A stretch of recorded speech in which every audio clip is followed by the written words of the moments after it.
that is a door, a ramp, that allow the troops to quickly enter or exit the machine. Now watch the nacelles from 0 forward airspeed, a complete vertical.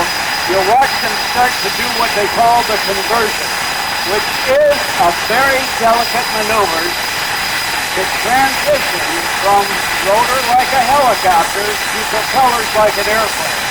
Very quickly now, as they make their way from 0, they'll pick up a turn, make their way back in,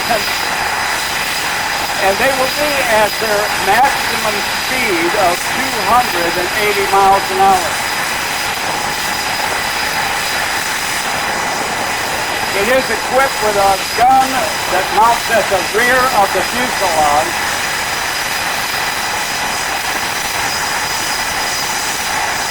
So powerful is the V-22 to your right, making its way back in with a right turn. It can actually fling underneath it a Humvee.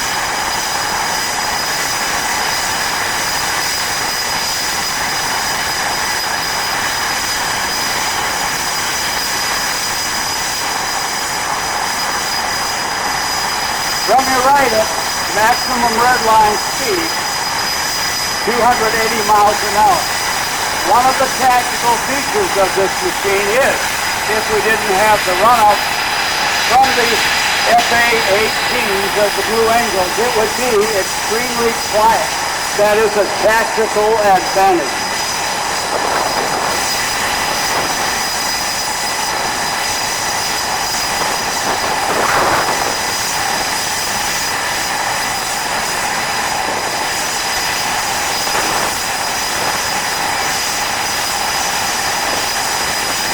One of the advantages from the helicopter that it is replacing, the CH-46,